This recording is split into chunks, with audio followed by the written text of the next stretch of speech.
This episode is supported by MonsterJoysticks.com. Level up your Raspberry Pi with our all-in-one arcade kit using genuine Sanwa arcade parts. And OneClickPrint.com for your photos on canvas, acrylic, gifts and more. Local craftsmen and global delivery. Hello Cave Dwellers, welcome to the cave. I hope you're all doing well. I've been thinking over the last week or so, what can I do, no matter how small it is, to try and help with the whole COVID-19 situation that's affecting every one of us around the world. And the first thing I did was over on my second channel. There's a link in the description if you haven't seen that yet. I've been making daily vlogs, really low quality editing, really rough videos of just me chatting and sharing and doing show and tells and things like that with you every single day. And that's as much for my own sanity as for yours, because it helps me to keep things in perspective if I'm just talking about things every day. And hopefully it's helping the viewers as well who have found that channel and who have been enjoying it. There's lots of really good comments and chat going on there. Now, what else could I do? Well, I thought up in storage, I don't know if you remember these IBM Net Vistas. This is a nice clean one that appeared in the IBM PC DOS video recently. I've got another 12 or 13 of these stored away. They appeared in a donations video. I picked them up for something ridiculous, like £1.60 each in an unknown condition. So what can I do with them to help? Well, I thought if I get them all cleaned up like this, and if I set up Windows 98 and then a bunch of games, and then if we can image them across to all of the PCs, then I've got a huge bunch of PCs that I can stick on eBay. I can associate with a charity, as you can do on eBay, so that when it sells, the money goes directly to them.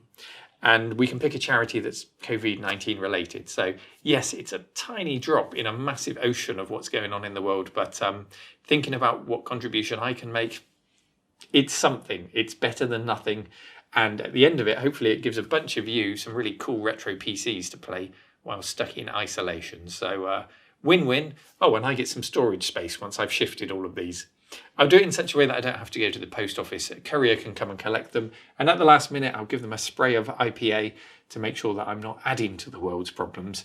Although I'm not showing any symptoms yet, thankfully. You just don't know if you're carrying it before those symptoms show up. So that's the goal today. I know it's a bit different to the normal video, and that's why I'm dressed down, because I've got a huge amount of heavy lifting to do to get everything down here. We're going to set up a test bench. We're going to test them all.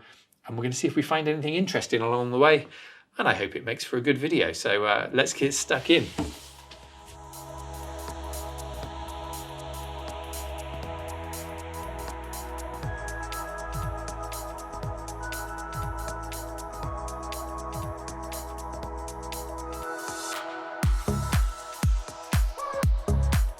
Phew, that was certainly no easy task. I've done my exercise for the day.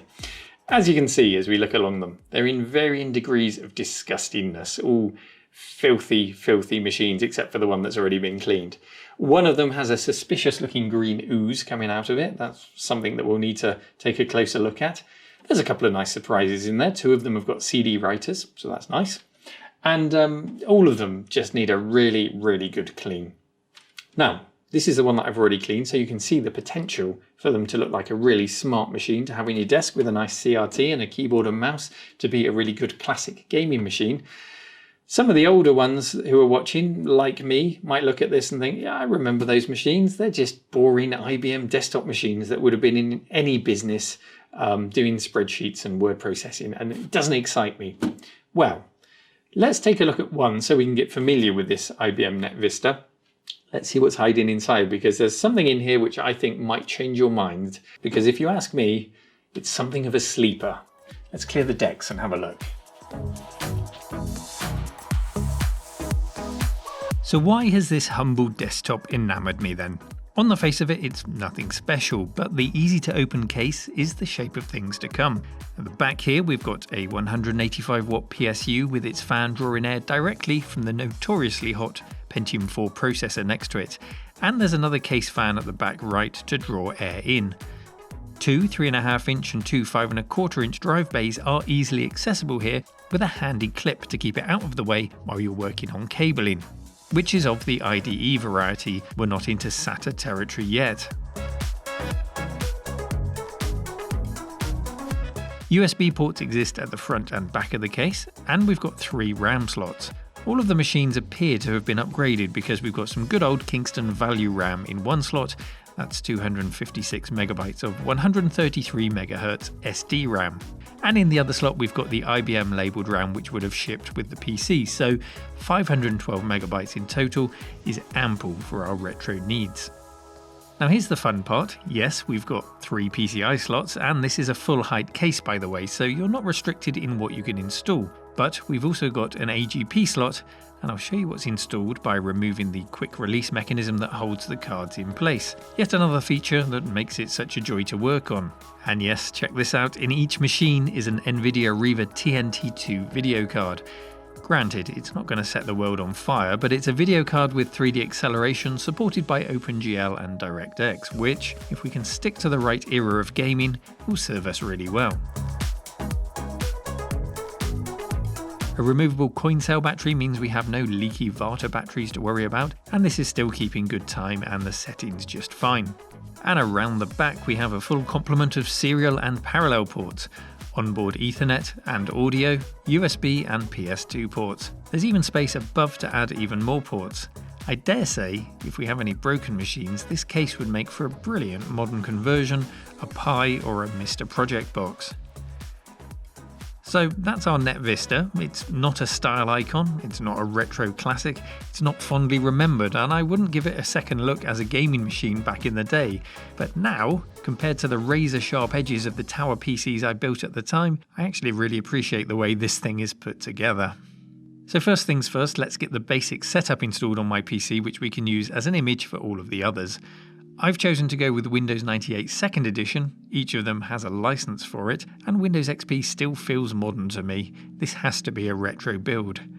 And there is that old Windows installation screen which I remember seeing so much.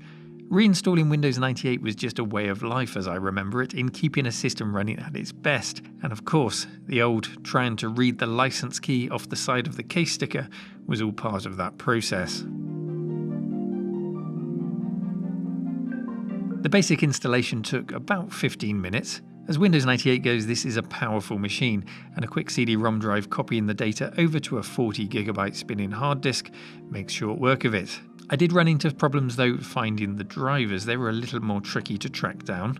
So if you're looking for them, I have zipped them all up with a link in the video description to save you the headache. These are Windows 98 drivers by the way, not Windows XP. Some of the easiest drivers to find were the old NVIDIA detonator drivers for our TNT2 video card, and it was the onboard Ethernet card that I wasn't entirely sure about. I couldn't figure out what device it was exactly, so I reverted to seeing if one of the other PCs was still set up so that I could check. These machines all bearing labels which read data destroyed. Well, guess what? Data was not destroyed, and it appears that these little workhorses came from Cybernet Cafe, with the strapline Affordable IT Solutions. Of course I'm going to check the internet history. What do you take me for? And what I found? Well, it annoyed me mostly. As someone who put years into certifications and qualifications to justify my positions, it appears affordable IT solutions are achieved with fake certifications, with the word certification spelled incorrectly in the search term. Stay classy.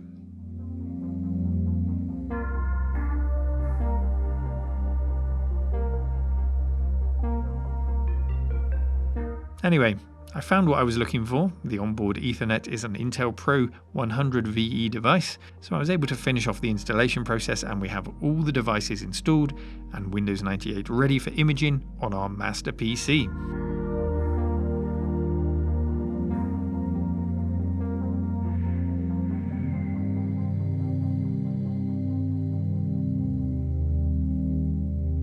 Installing Windows 98 then really didn't pose any problems short of the time it took me to track down those drivers, and to save you time, I've packaged all of those drivers up into a zip file and made them available in a download link in the video description for you if you happen to be setting up the same machine.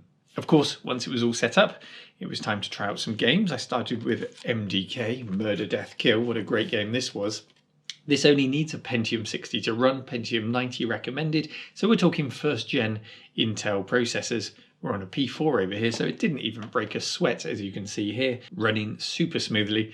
So old, in fact, it installed DirectX 3 as part of the installation process. These are the days when 3DFX was fighting it out, or Glide was fighting it out with DirectX to become the API of choice. Similarly, Thief, another great game, 3DFX capable, but I'm running it here through DirectX 6 now. And this game recommends a Pentium 266 with a 4 meg 3D card. Again, not breaking a sweat thanks to that TNT card that's in this machine. Thief is as great as I remember it being. Such a good game. Now, many of you, like me, will be thinking, this is great, but I also want to play some classic DOS games. And here's where we run into a little snag. Here's SimCity 2000 running. Runs absolutely fine in DOS or in Windows, in fact, no problems at all. But if we go into the setup screen here, despite its huge choice of sound cards, we just can't get one that works with it. The reason being the onboard sound chip in this machine is an AD1887. You may have seen that listed as a SoundMax device in Device Manager. And there's no native DOS driver for it, and it just doesn't work as a Sound Blaster compatible. I'm struggling to get anything out of it in DOS.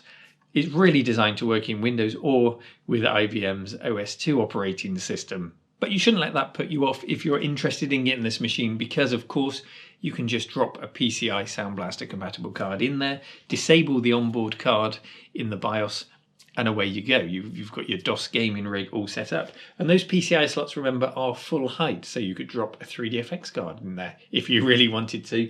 A whole range of cards that you can put in there. It's not limited, it's not a half-height case. So DOS gaming is possible if you've got an old Sound Blaster compatible PCI sound card kicking around. Put it in and away you go. And so with the machine all set up and tested to a point that I'm happy with it, it's time for the ultimate RMC cleaning montage.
without doubt, the longest cleaning montage to date on the channel. I hope you enjoyed it. I really enjoyed cleaning these machines. They've come up beautifully inside and out.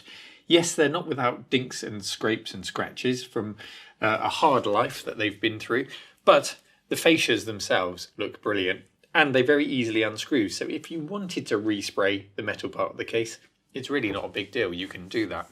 We did find some nice surprises along the way. There was that ATI card, which we'll have a closer look at. And there's one here with the Pentium 3 badge on, which I haven't tested yet. I don't have a decent Pentium 3 system in the collection, so that one may stay with me as my Pentium 3. However, the big problem I had was just time. I've certainly bitten off more than I could chew in 1 week. There's no way I could get all 13 or so of these done. Yes, we got the outsides of them all cleaned up. I've only managed to get, well, the one I already had and then the one extra cleaned inside, and it came up really nicely in my opinion. But there's no way I'm going to get all 13 cleaned in just 1 week. So this is now officially a 2-part video. It's a shame. I wanted to get them all done in 1 week, but I'm just going to get my head down for the next week, clean through them all, and then update you next week with the situation. How many are working, how many need further work, and how many can we get up and listed and sold so that we can start raising some money with them. And then, of course, we'll have to push the image out to them all. I'm not sure yet if I'll just plug in a USB IDE adapter and use my laptop, or if we'll get an old switch and we'll do some kind of ghost multicast out to them, because they can all pixie boot. So if I've got time, we'll do that. But the time it takes to set that kind of thing up, sometimes it's just quicker to whip the hard drives out, which come out so quickly and easily from these machines, and just squirt the image down using USB 3. It won't take long at all to do that. So one way or another, we'll have lots finished and we'll get them up and listed next week. I hope you've enjoyed today's videos. Let me know your thoughts on it. Let me know if you'll be in contention for picking up one of these machines. I haven't yet decided if there'll be auctions or buy it nows, but hopefully it'll be done in such a way that nobody's outpriced. Remember, I paid £1.60 for these machines. Yes, time is money, and a lot of time is going into refurbishing them, but I'll keep it realistic. As always, thank you for watching. Take care. See you next week. I better get my sleeves rolled up and start scrubbing. See ya.